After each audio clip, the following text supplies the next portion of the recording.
Corre la tarde del domingo 7 de febrero de 1580, cuando el explorador español y futuro gobernador de las tierras del Estrecho de Magallanes, Pedro Sarmiento de Gamboa, hace la siguiente anotación en su diario. Leo textualmente: «Esta noche, a 1 hora de noche, a la banda del sudeste cuarta al sur, vimos salir una cosa redonda bermeja, como fuego, como una darga, que iba subiendo por el cielo o viento. Sobre un monte algo se prolongó, y estando como una lanza alta sobre el monte, se hizo como media luna entre bermeja y blanca».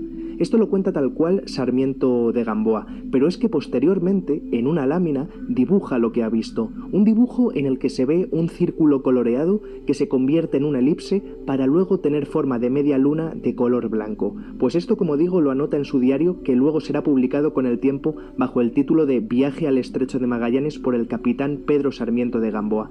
Pero, ¿qué es aquello que avista, que vislumbra el explorador español? ¿Qué sería esa cosa bermeja de color rojo con forma de darga, de escudo ovalado, que sube a lo alto de su cabeza y empieza a mutar?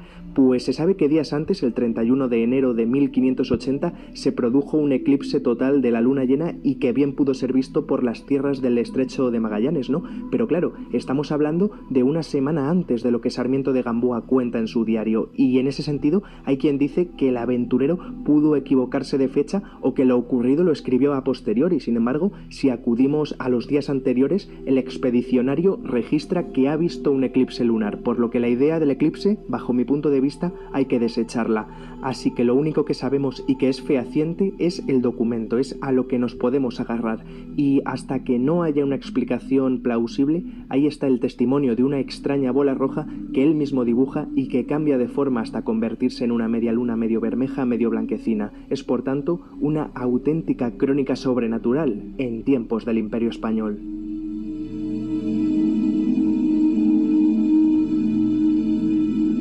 Y es que en el tiempo que duró la monarquía hispánica o el Imperio Español, un sinfín de sucesos y de relatos extraños se fueron acumulando en las crónicas y obras de la época, desde prodigios difíciles de explicar hoy en día hasta monstruos de todo tipo que habitaban en enclaves recónditos, y eso por no hablar de rarezas que se daban en animales y en ocasiones también en humanos que llamaban la atención no solo a los lugareños, sino a virreyes y soberanos. Y muchos de estos hechos tenían lugar en América, un territorio totalmente nuevo para quienes venían del otro lado del charco. Pero también en las posesiones que tenía el imperio en Europa, los milagros y los prodigios fueron una constante. Y no crean que eran puras supercherías o creencias del vulgo, no. Hay documentos e investigaciones para aclarar todo aquello que no encajaba. Y hoy en día muchas de esas historias han podido ser explicadas a la luz de la ciencia moderna, pero otras siguen siendo totalmente incomprensibles. Son las crónicas sobrenaturales del Imperio Español, y ese es el título que tiene la nueva obra de nuestro siguiente invitado, alguien que ha nacido en Tenerife pero que ha vivido 25 años en Venezuela, por lo que es un buen conocedor de las historias que se cuentan tanto de un lado como del otro del Atlántico. Eso, y que también es diplomado en Historia de España e Hispanoamérica. De hecho, en esa labor de investigar y de bucear en archivos es cuando se ha topado con todos los casos que menciona en su libro. Pero es que además es encargado del proyecto Venezuela Provincial, en el que da a conocer asuntos culturales y curiosos de este país. Así que él será quien nos acompañe en la búsqueda de esas crónicas sobrenaturales del Imperio Español. Nosotros ya estamos preparados. Ya está con nosotros Emilio Acosta, autor del libro Crónicas Sobrenaturales del Imperio Español. Hola Emilio, bienvenido a Enclaves de Leyenda. Hola, bueno, antes que nada, muchísimas gracias por la invitación. Es un placer estar con todos vosotros el día de hoy en este programa Enclaves de Leyenda para hablarles de mi obra prima, ¿no? Crónicas Sobrenaturales del Imperio Español, rarezas, misterios y fenómenos paranormales, ¿no? Un trabajo que durante más de 10 años que tengo de investigación, pues me iba consiguiendo con estas crónicas, por llamarlas de alguna manera, sobrenaturales, ¿no? Y que las iba guardando y que dije que algún día me servirán, y bueno, me sirvió para escribir esta primera obra, este primer libro. Se puede decir, Emilio, que desde el primer momento en que los castellanos llegan a América ya se empiezan a vislumbrar, ¿no?, esas crónicas sobrenaturales de lo que después sería ese imperio español. Por ejemplo, Colón ve unas extrañas luces que deja inmortalizadas en su diario de a bordo, pero no solo eso, sino que también nos habla de sirenas, algo que más tarde también va a describir otro personaje como es Pedro Mártir de Anglería. Sin embargo, Emilio, ¿qué nos cuentan estas crónicas sobre sirenas y qué serían en realidad? Porque sí que es cierto que hay ciertos seres que podrían identificarse como sirenas. Por supuesto, desde el primer momento en que los castellanos llegan a lo que fue el Nuevo Mundo, posteriormente conocido como continente americano, pues empiezan a redactar estas crónicas sobrenaturales, ¿no?, de todos aquellos que observaban y veían. Y como bien señala el Premio Nobel de Literatura hispano-peruano Mario Vargas Llosa, los cronistas del descubrimiento y la conquista fueron los primeros en América en practicar el periodismo escrito, ¿no? Eran testigos y protagonistas de los sucesos que relataron, ¿no? Y también recogieron sus informaciones, entrevistando a sobrevivientes y depositarios de documentos y memorias de aquellas hazañas, ¿no?, de aquellos castellanos que fueron conquistando palmo a palmo cada centímetro del territorio americano. Y por supuesto, estaban descubriendo un nuevo mundo, algo a lo que no estaban acostumbrados. Si nos ponemos a ver, la geografía americana es muy distinta a la europea. Vemos grandes ríos, por ejemplo, como el Mississippi, el Orinoco, el Amazonas, ¿no?, que son muchísimo más grandes y caudalosos que los ríos que podemos tener aquí en Europa, ¿no? Igual con la fauna, vemos animales muy distintos en el Nuevo Mundo, como puede ser guacamayas, manatíes, caimanes, ¿no?, etcétera, que no se encontraban en Europa. Y claro, ellos, al tratar de explicar lo que estaban viendo y observando, pues usaban mucho la comparativa de lo que ellos conocían. Y muchas de las cosas que conocían pues eran aquellos relatos de la antigua Grecia, ¿no?, que contenían pues esas historias, por ejemplo, de las amazonas, esas guerreras de la antigua Grecia que la trasladan a América. E igualmente puede ser con esas leyendas de avistamientos de sirena que desde el mundo antiguo, desde la antigua Grecia, y después los romanos pues iban escribiendo y contando, ¿no?, en sus obras literarias, y todo eso se traslada al Nuevo Mundo y vemos historias como de las sirenas, por ejemplo, ¿no?, o los tritones en su versión masculina, ¿no? Y Pedro Mártir de Anglería, pues por supuesto, es uno de esos grandes cronistas que utiliza mucho las crónicas sobrenaturales y que da cuentas y recoge, pues, sobre todo estas historias de sirenas y también de tritones, ¿no?, que recojo yo en el libro. Y por supuesto, estos seres, la explicación más lógica es que aquellos marinos que pudieron avistarla, pues lo más seguro es que hayan visto el manatí, ¿no?, este animal que es muy común en el Caribe americano, ¿no?, que en su morfología, su cola, pues es muy similar a la que describen a las sirenas, ¿no? Y al salir a la superficie, pues lo más seguro es que la hayan confundido con este ser mitológico, y la explicación que le daban era eso, ¿no? Mira, una sirena, ¿no? Y era la cola de un manatí, lo más seguro, ¿no?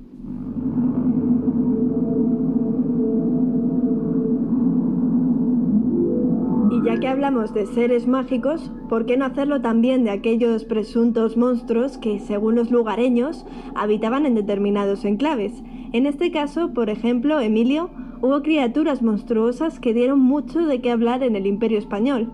Se me viene a la mente una que ya hemos tratado aquí en alguna ocasión, porque incluso existen grabados de finales del siglo XVIII en el que es paseada por las calles de Cádiz tras ser capturada. Me refiero evidentemente al monstruo del lago Ottawa, o Tahuatahua, que incluso tiene su propia estatua en la Plaza de Armas de San Vicente de Tahuatahua. Pero, ¿qué es lo que se cuenta sobre este monstruo, Emilio? Y sobre todo, ¿hay alguna historia similar a lo largo del Imperio Español?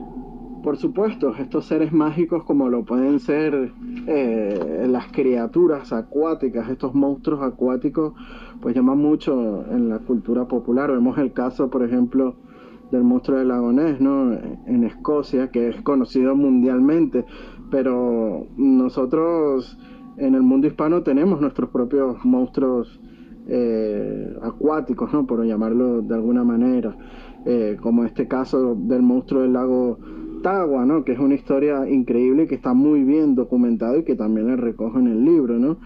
Y era un monstruo que habitaba supuestamente la laguna de Tagua, que está ubicada en San Vicente de Tagua, en Chile, lo que sería en aquella época pues la Capitanía General de Chile, ¿no? Y claro, la documentación cita que se encontró o sospechaban que una criatura acuática y alada, ¿no? Se comía las gallinas, se comían los cerdos de las haciendas pues cercanas a la laguna y señalaban que era este monstruo del lago Tagua, ¿no?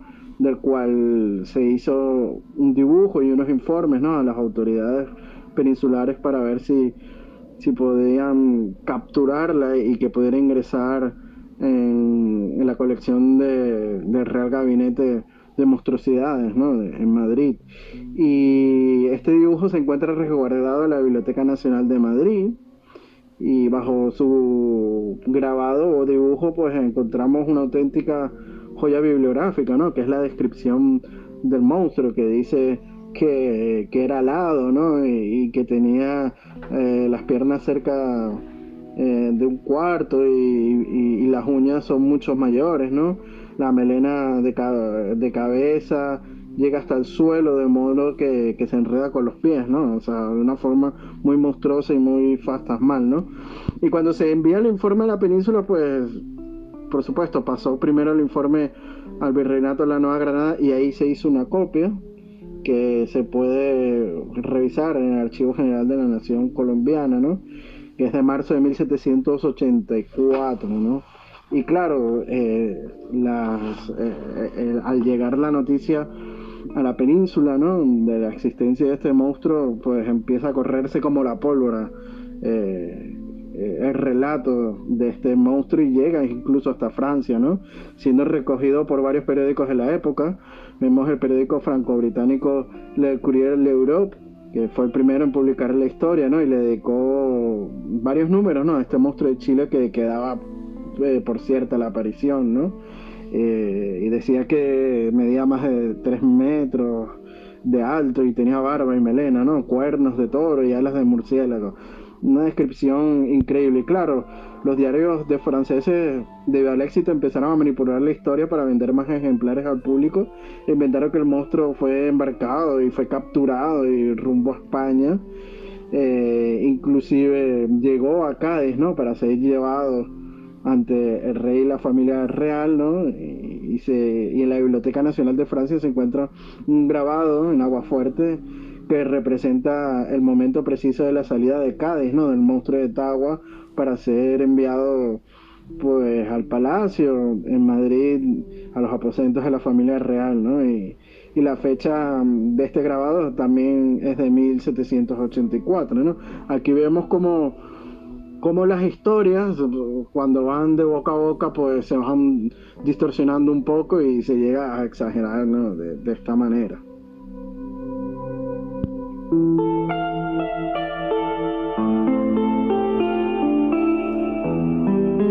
En el Quijote se mencionan a caballeros encantados que los llevan por los aires por medio de nubes, carros de fuego, y sobre todo se hace alusión a que hay caballeros que están durmiendo en sus camas y que al día siguiente despiertan a más de 1000 leguas donde habían comenzado a dormir, y que de esta manera los caballeros se socorren los unos a los otros. Y es que con esta alusión, Emilio, quizá Cervantes era conocedor de un caso que ha dado mucho de qué hablar durante siglos y que bien merece engrosar la lista de esas crónicas sobrenaturales del Imperio Español, ¿no? Efectivamente, es el caso de ese soldado literalmente teletransportado desde Filipinas hasta, atención, Ciudad de México. Un hecho muy llamativo, como digo, Emilio, que a ver si nos puedes desarrollar porque tiene mucha amiga. Sí, por supuesto. El soldado teletransportado, sin duda alguna, es una de las historias sobrenaturales más conocidas de la época virreinal, ¿no? Este supuesto soldado llamado Gil Pérez, ¿no?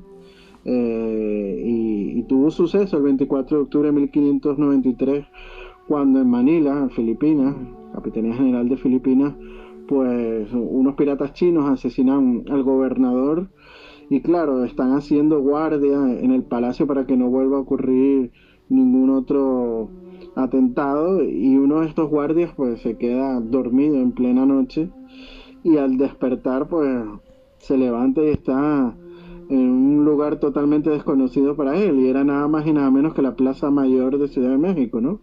La hoy llamada Zócalo, en el Virreinato de la Nueva España, más de 14.000 kilómetros de distancia de Filipinas, ¿no? Y por supuesto, llamó mucho la atención por sus vestimentas, porque estaba vestido como un soldado de la Capitanía General de Filipinas y no como uno del Virreinato de la Nueva España, y las autoridades lo apresan, interrogan, y bueno, hay que decirlo, en ese momento en Ciudad de México no se tenían noticias del magnicidio o asesinato del gobernador de Filipinas, y el soldado pues comentó los acontecimientos y no le creían, y es encarcelado, ¿no? Bajo los cargos de desertor y también de prácticas diabólicas.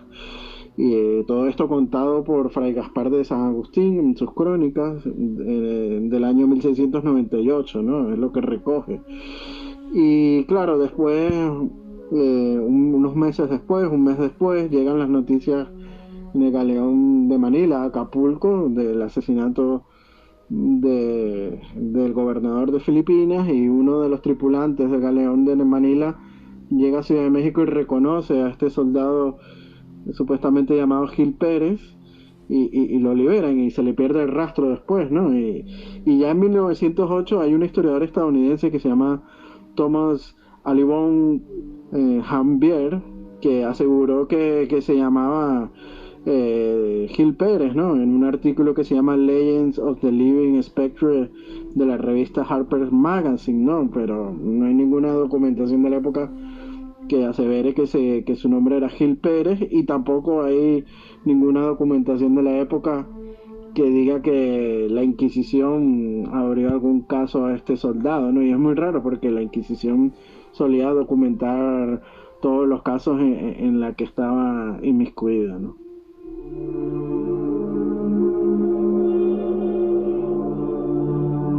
Como sabemos, las costas del Pacífico siempre han sido muy dadas a los relatos sobre barcos y galeones fantasma. De hecho, encontramos multitud de leyendas a lo largo y ancho de las costas americanas bañadas por este océano y que llaman mucho la atención. Sin embargo, hay dos casos documentados, con pelos y señales, de dos galeones fantasma que fueron muy sonados en lo que es el orbe de la monarquía hispánica. Hablamos por un lado del San José y por otro del Nuestra Señora de la Victoria. Pero, ¿por qué galeones fantasma, Emilio? Porque incluso la historia de ambas embarcaciones parece solaparse, ¿no? Sí, el fenómeno de los galeones fantasmas era muy común durante la época virreinal, ¿no?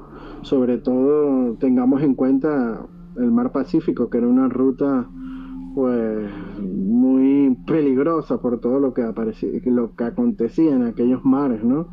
Esa ruta que navegaba el galeón de Manila entre Filipinas y Acapulco en el Virreinato de Nueva España, ¿no?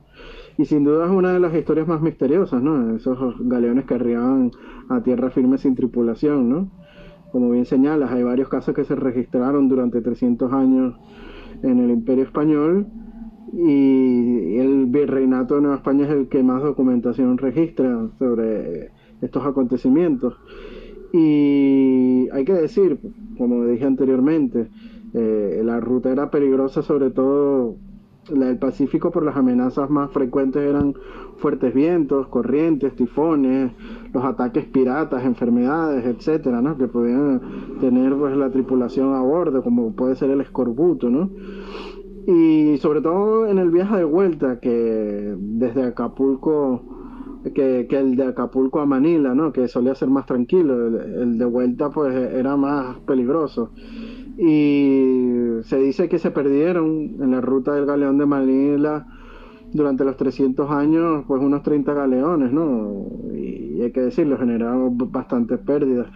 Pero en el año 1657 arriba un barco a las costas cercanas a Acapulco, sin rumbo fijo, y se trataba del galeón San José, ¿no? Y algunos autores, como el catedrático Pablo Emilio Pérez Mayaina, cita que el San José llegó a México, lo cito, abro comillas, convertido en un barco fantasma, sin nadie vivo a bordo, probablemente todos murieran de peste, ¿no? Cierro comillas. Muy interesante lo que señala aquí Pablo Emilio Pérez, porque llegar un barco a la costa sin tripulación, pues da mucho que pensar, ¿no? Y ese mismo año, en 1657, otro galeón también procedente de Filipinas aparecería en las costas pero de la Capitanía General de Guatemala, un poco más al sur, ¿no?, de Acapulco, con 80 muertos y sin un piloto que condujera a la nave. Pero eso sí, había un almirante y alguna tripulación viva, y se trataba del galeón Nuestra Señora de la Victoria, ¿no? Y bueno, las autoridades fueron informadas el 4 de abril de 1657 de que el galeón se encontraba a la deriva, ¿no?, en las costas de Guatemala, con el piloto muerto y sin gente marinera para seguir el trayecto hasta Acapulco, ¿no? Y hay una profesora que ha estudiado mucho este caso, que se llama Guadalupe Pinzón, que asegura que los casos de estos barcos fantasmas no eran una excepción, sino más bien ocurrían de manera asidua, ¿no? Y que muchas embarcaciones llegaban sin casi tripulación de esos viajes transoceánicos. Estos casos hay mucha gente que dice que pueden solaparse, ¿no? Que el caso de San José, del galeón San José y el de Nuestra Señora de la Victoria sean el mismo, y que con el paso de las centurias pues se haya confundido entre la documentación, o fueran otro barco, o hasta quizás ambos ocurrieran, ¿no? Pero bueno, lo cierto es que es uno de los misterios más aterradores de la historia del Imperio Español, sin duda alguna.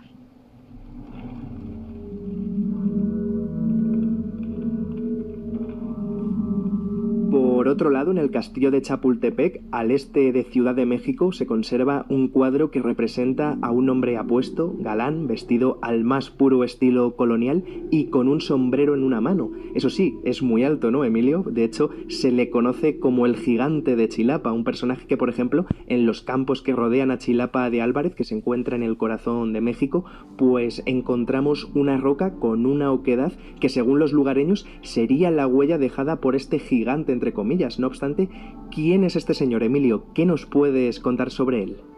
Sí, exacto. En el castillo de Chapultepec, en lo que es hoy en día el Museo Nacional de Historia de México, encontramos esta obra de arte, ¿no?, del gigante llamado Martín Salmerón y Ojeda, que es del año de 1796, y que tiene una historia muy curiosa, ¿no?, porque es un cuadro, un retrato mandado a hacer por el Ayuntamiento de México a este señor, a Martín Salmerón y Ojeda, que medía más de 2 metros. Te podrás imaginar un hombre que medía más de 2 metros en aquella época, cuando la altura promedio era 1,60, ¿no? Pues llamó muchísimo la atención de las autoridades y de los pobladores de Ciudad de México, y él en ese año de 1796, cuando tenía 20 años, hace un viaje, ¿no?, desde Chilapa hasta Ciudad de México, y por supuesto el mismísimo virrey quiso conocer, ¿no?, en persona a este gigante de Chilapa,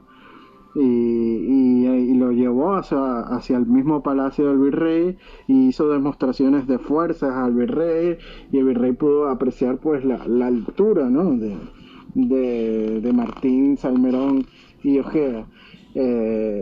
Inclusive se dice, ¿no?, que la Casa de la Moneda de Ciudad de México también hizo una demostración de fuerza, y que la maquinaria que se utilizaba para acuñar aquellos reales de 8, ¿no?, aquellas monedas virreinales, que se necesitaba 8 personas para manipularlas, el mismo Martín Salmerón y Ojeda, él solo pues podía pues manipularla, ¿no?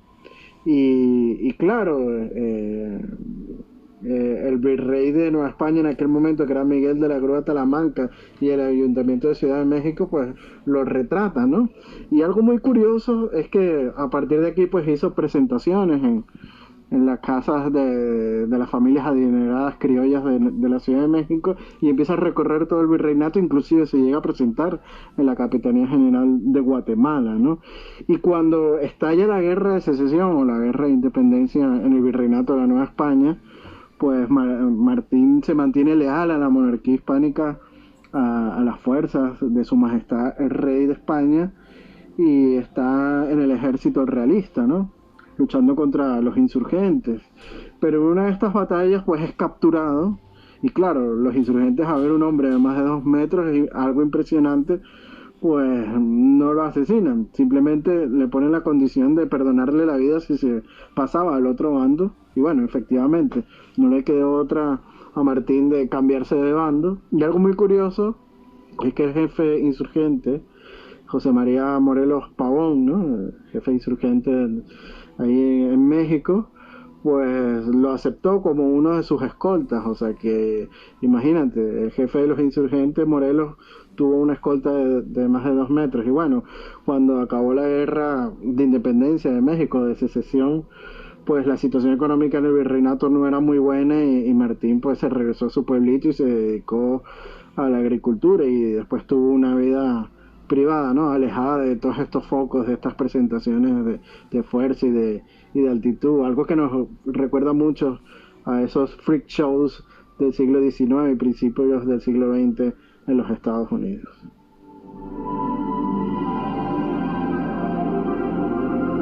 Estamos conociendo algunas de las crónicas sobrenaturales del Imperio Español de la mano de su autor, Emilio Acosta, que la verdad es muy interesante todo lo que nos está contando. Y ya que estamos sabiendo más sobre personajes que dieron mucho de qué hablar, qué menos que mencionar a una mujer que fue muy conocida en aquel tiempo en el que vivió Emilio. Incluso José de Rivera, el Españoleto, la pinta en una obra que se conserva en el Museo del Prado. Esa mujer no es otra que Magdalena Ventura, o como es más recordada, la mujer barbuda de Nápoles. ¿Qué se sabe sobre ella? El caso de la mujer barbuda de Nápoles es uno de los que más llama la atención, ¿no?, por este cuadro que pintó José de Rivera, el llamado El Españoleto, ¿no?, que es un cuadro del año de 1631 y que podemos verlo aquí mismo en Madrid, ¿no?, en el Museo del Prado, está expuesto, ¿no?, y es un cuadro que impresiona por las facciones, digamos, masculinas que puede tener esta mujer, ¿no? Y es una mujer real, ¿no?, que vivió, y su nombre era Magdalena Ventura, como bien señalas, ¿no? Y comúnmente llamada por el populacho hombre lobo, ¿no?, estas famosas mujeres barbudas. Y bueno, en 1631 el virrey de Nápoles, que era un sevillano, por cierto, el tercer duque de Alba, Fernando Afán de Rivera y Tellez de Girón, pues se entera de la existencia de esta mujer en el virreinato donde él gobernaba y la manda a llamar a su palacio, ¿no?, ahí en Nápoles, y queda asombrado al verla, ¿no?, y señala que este caso es un milagro de la naturaleza, ¿no?, y él es el que manda a inmortalizar a Magdalena como un fenómeno de la naturaleza, ¿no?, por medio de este artista José de Rivera, ¿no?, el Españoleto, y la retrata junto a su marido y amamantando a uno de sus hijos, ¿no? Y en el cuadro podemos observar también unas lápidas en la parte derecha, donde Rivera pues da unos detalles en latín sobre la historia de la mujer representada, ¿no?, y que muy bien pues lo cito en el libro.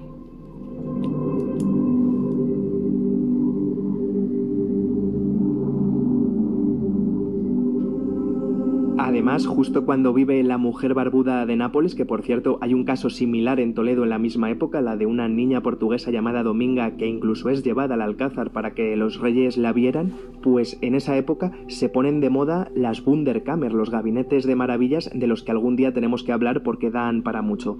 Cuento esto porque, Emilio, los reyes de la monarquía hispánica también contaron con este tipo de gabinetes, ¿no?, que además no son muy conocidos y no dejan de ser los antecesores de los museos actuales. Los gabinetes de monstruosidades son muy importantes para la historia de la monarquía hispánica, ¿no? Y algo que da tristeza es que los gabinetes de monstruosidades célebres en el mundo son, por ejemplo, el de Thomas Kubler en Estados Unidos, y desconocemos el del español Juan Bautista Bru, por ejemplo, que en su época hasta el mismísimo presidente de los Estados Unidos, Thomas Jefferson, lo tenía como libro de cabecera, ¿no?, para sus estudios, ¿no? Y hay que rescatar estas historias para la hispanidad, ¿no? Y uno de los grandes hacedores en estos gabinetes de monstruosidades, pues fueron los reyes de España, como bien señalas, ¿no? Recordemos que cuando llega una nueva dinastía a España, que son los Borbones en el siglo XVIII, pues uno de los pilares fundamentales de las reformas borbónicas pues es, esparcir la ciencia, ¿no? Pues que la ciencia se convierta pues en algo de estudio en todos los rincones del Imperio español.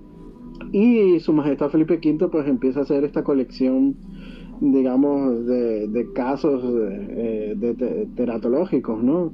Este Real Gabinete de Historia Natural, ¿no? Que no solo pues contenía algunas anomalías congénitas humanas o animales, también pues tenían plantas, ¿no? Y claro, los reyes de España pues dicen que a todas las autoridades de todos los rincones del Imperio Español, que cuando vean un caso de estos, de anomalías congénitas, tanto humanas como animales o algunas plantas exóticas, pues que les avisen, ¿no? Para ver si dicho caso pues engrosa a la colección, a las reales colecciones que tenían aquí en Madrid. Y ahí se dieron muchísima documentación que podemos pues consultar en el Archivo General de Indias de todos lados del Imperio Español. Vemos el caso de las siamesas de Oaxaca, la ternera de 5 patas del nuevo reino de Granada. Vemos también malformaciones congénitas en la nueva España, ¿no? En Querétaro. Muchísimos casos, ¿no? que dieron a documentar todas estas instrucciones que dieron los reyes de España. Y curiosamente pues ese gabinete de historia natural lo crea Felipe V, lo desarrolla Fernando VI y es Carlos III quien lo abre al público en general, ¿no? Y hoy en día pues podemos visitarlo en el Museo de Ciencias Naturales aquí en la ciudad de Madrid. Bueno, lo recomiendo muchísimo a todas las personas que lo vayan a visitar, pues, porque hay unas piezas increíbles para ver, ¿no?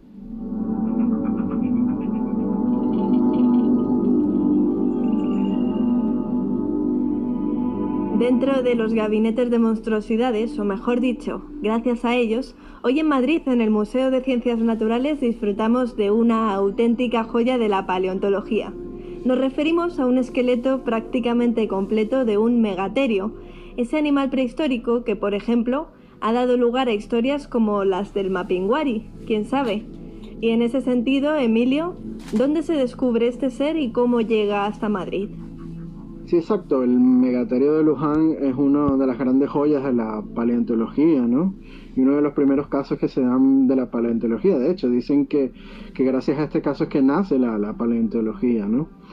Y bueno, es un caso que ocurrió en el Virreinato del Río de la Plata, ¿no? Hacia 1787, donde están haciendo unas excavaciones, digamos, las autoridades de la localidad de Luján, que queda a 70 kilómetros de la ciudad de Buenos Aires, ¿no? Y encuentran un esqueleto gigantesco, ¿no? Y desconcierta a la población y a las autoridades locales.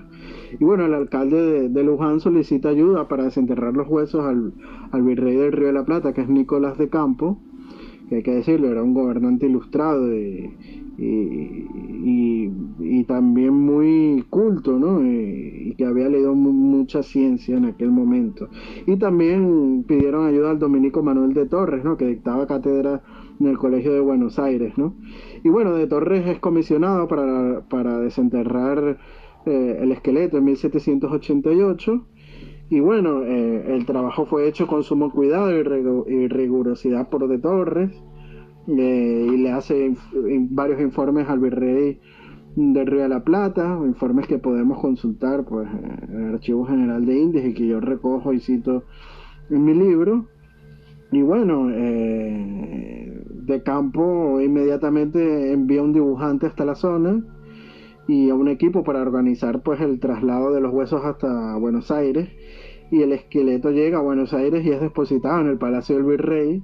Y bueno, los restos fósiles fueron colocados en 7 amplios cajones, y para 1788 pues fueron enviados hasta aquí, hasta la península ibérica, y fueron depositados en el Real Gabinete de Historia Natural de Madrid, ¿no? Pertenecientes a la colección de los reyes de España, ¿no? Y aquí en España fue estudiado y se dictamina que el fósil no era ningún monstruo ni ningún anormalidad de la naturaleza, ¿no? Sino que era un fósil, era un dinosaurio, ¿no? Y fue bautizado como Megatherium americanum, ¿no? Y este descubrimiento en los años siguientes tendrá una gran repercusión internacional, ¿no? Como digo, da nacimiento prácticamente a la paleontología, y tanto así que el futuro presidente de los Estados Unidos, Thomas Jefferson, será, ¿no?, uno de los que estudien estos informes del Megaterio de Luján.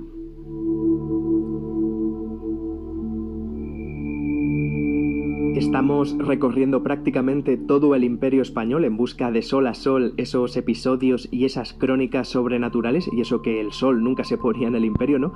Pero antes de acabar, Emilio, no podemos dejarnos nuestro país, porque aquí en España, concretamente en la zona de Murcia, pues hubo un hombre cornudo, y no porque le fueran infiel, ¿no? Es que tenía cuernos según las referencias, ¿no?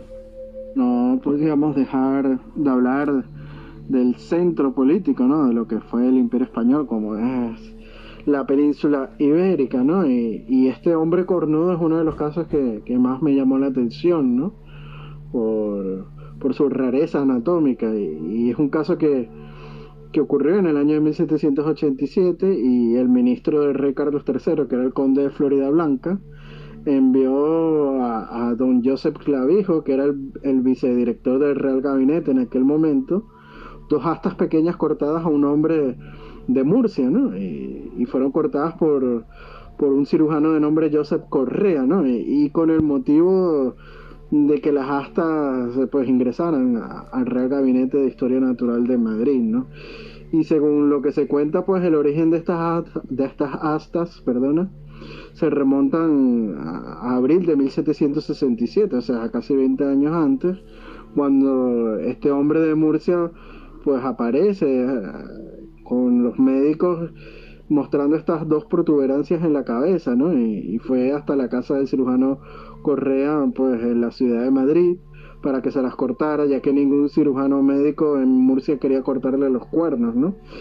Y bueno, al parecer este caso se trataba de un fenómeno poco común llamado cuerno cutáneo, que es una lesión tumoral que se forma en la piel humana de manera pues muy similar a los cuernos, y está compuesta por queratina, ¿no? Un material que prácticamente es muy común en nuestro cuerpo humano, y las uñas pues están, y el cabello pues están llenos de queratina, ¿no?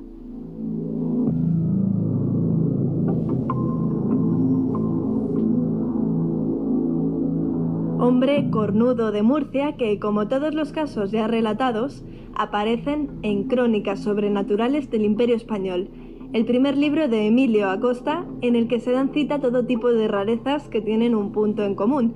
Todas ellas tuvieron lugar durante la monarquía hispánica, y si quieren conocer más sucesos de este tipo, solo tienen que acudir a esta obra porque tiene muchísimos más. Y dicho esto, Emilio, ha sido un placer charlar contigo, y ya sabes, cualquier cosa que necesites o quieras divulgar, por aquí nos tienes.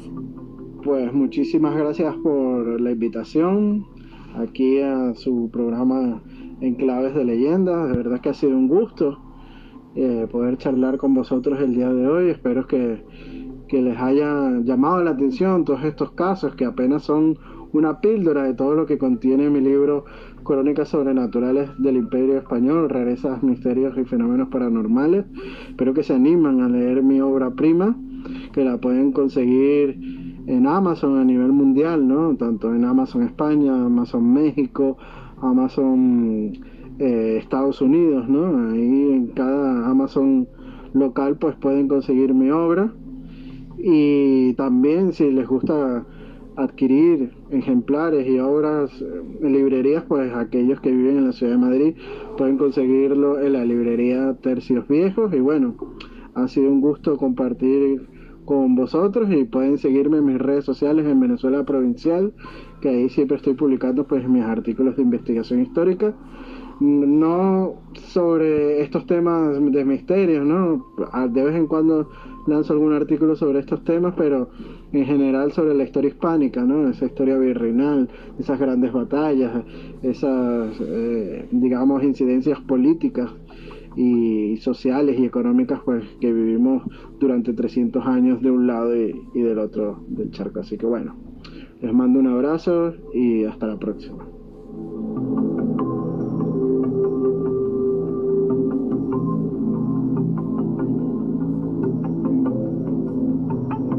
Hubo un tiempo en que un género literario aglutinaba y recogía todas estas crónicas sobrenaturales, una clase de literatura que se dedicaba a recopilar las rarezas, las extrañezas y, por qué no decirlo, todo aquello que resultaba no malo a los ojos de quienes daban fe de lo que estaban recogiendo. Un género literario que hunde sus raíces en la antigua Grecia y que recibía el nombre de paradoxografía. Los paradoxógrafos eran quienes inmortalizaban esos hechos que se escapan a toda lógica. Y hay quien dice que este tipo de literatura se reduce única y exclusivamente al mundo clásico, pero quien diga esto es que no se ha dado un paseo por nuestra literatura, porque si lo hace se va a cruzar con autores como Juan Eusebio de Nierenberg, que en este podcast ya lo hemos bautizado como el Charles Ford hispano, gracias a su curiosa filosofía. O también, por ejemplo, podemos hablar del Jardín de Flores Curiosas de Antonio de Torquemada, un libro donde también aparecen un sinfín de casos extraños y prodigiosos que rozan lo imposible. Incluso, fíjense, y ya lo hemos dejado caer hace unos minutos, el propio Cervantes deja retazos de la paradoxografía en su obra más universal. En el Quijote se dejan caer episodios dignos de la paradoxografía, pero es que hay más, y hay más porque no nos podemos olvidar del teatro crítico universal, para mí una de las obras fundamentales de la Ilustración en nuestro país, y en ella el padre Feijóo da una buena cuenta de historias que hoy todos conocemos, véase El hombre pez de Liérganes o La isla de San Borondón en Canarias. Todos estos autores, como digo, pertenecen a la paradoxografía y de alguna manera todos los que recopilamos este tipo de crónicas, de hechos que sobrepasan los límites de la razón o de la concepción que se tienen en una determinada época, no dejamos de ser paradoxógrafos modernos, ¿no? De hecho, los investigadores y los periodistas del misterio y a los que nos dejamos la piel en busca de leyendas, de alguna manera somos hijos indirectos de ese género que comienza en la antigüedad. Y en este caso, Emilio Acosta, con ese libro de crónicas sobrenaturales del Imperio Español, no deja de ser eso, ¿no? Un continuador de la literatura paradoxográfica, solo que en vez de conocer lo que cuenta de viva voz del testigo, ha hecho ese genial esfuerzo de acudir a los documentos y de rescatar estas historias que siempre han estado ahí, pero que parecían quedarse en el olvido, porque esa es otra función que tiene la paradoxografía, la de que no se olviden estas historias extrañas y que queden de alguna manera inmortalizada en negro sobre blanco. Así que un libro más que se une a una saga literaria muy interesante y desconocida, pero que de vez en cuando merece la pena rescatar. Y ya saben que eso de rescatar historias a nosotros nos gusta y mucho. Un fuerte abrazo y hasta la próxima semana. En Claves de Leyenda. Los talleres